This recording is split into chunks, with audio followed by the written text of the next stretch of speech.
Hi, my name's Yvette Taylor and I help people who want to let go of those repetitive thoughts, stuck emotions, heavy things that you feel like you're carrying day in and day out, to let go of those things, but not in the way that you might think. Now, people generally come to me because even though they look like they've got it all together on the surface, if you sit down and have honest conversation with them, they will probably tell you that inside they still feel as if they're not good enough. There's something inside them that still makes them scared and feel as if they can't change. Now, maybe it's because they're scared of changing things in their life, because right now everything feels great. It feels safe, it feels stable, it feels secure. Inside they know that it actually makes them unhappy. You see, the thing is, they've tried 101 books, they've downloaded every single podcast, they've listened to every guru and tried implementing some of the things that they've learned along the way, and yet still this thing is ongoing. They can't quite seem to shift it. They're still holding on to this baggage from their past that doesn't seem to want to let go. It can almost feel sometimes as if it's controlling them. So what does it really feel like living with a life like this?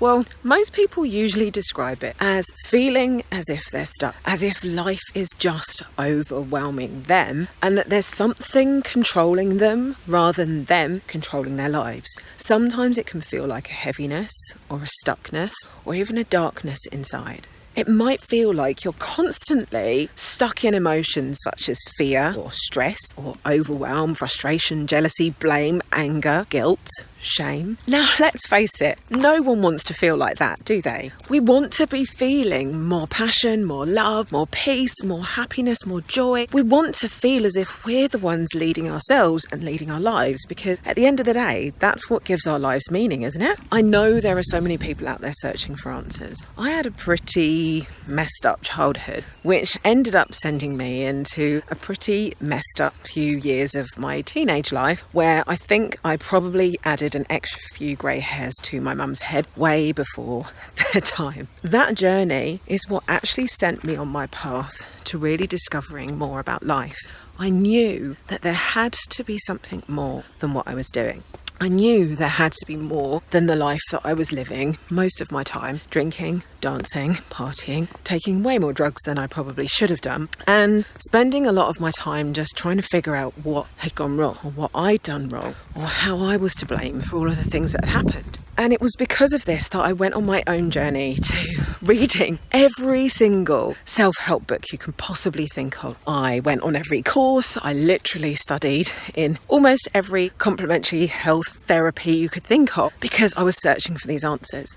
The thing that really frustrated me is that I was learning all of these ways to create change, but nobody seemed to really be talking about the one thing that underlies it all. And now I know and I understand that actually it is really all energy. And once you truly understand how to master your energy, life becomes so much easier. I absolutely, wholeheartedly promise you, life gets so much easier when you reclaim control for the energy you have and learn how to identify it, refocus it and redirect it to serve you. So what is the one thing that sits behind it all? Well, it's all just energy. Whether it's your passion and purpose in life, whether it's discovering your direction, whether it's your relationships, money, success, whatever it is, it's all just energy. Now, the good news is your body actually has all of the answers. You can ask your body really simple yes or no questions and get your body to respond and show you the answers to the questions you're asking. Now, before you think I've gone mad, I want you to play the game with me just for a minute and let me show you how you can do this.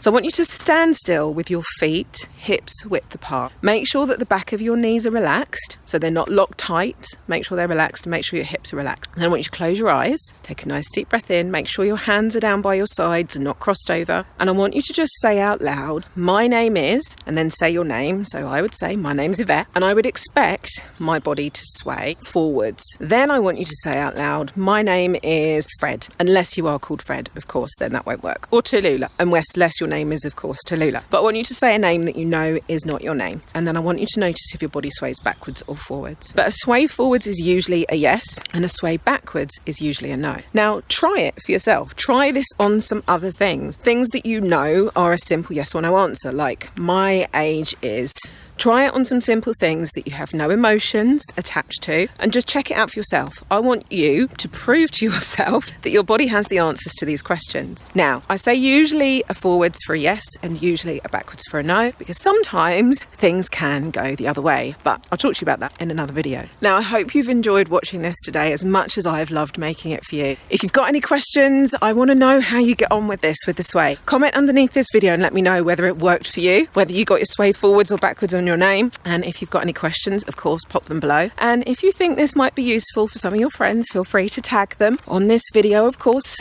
share it on social media. I really look forward to seeing you again soon.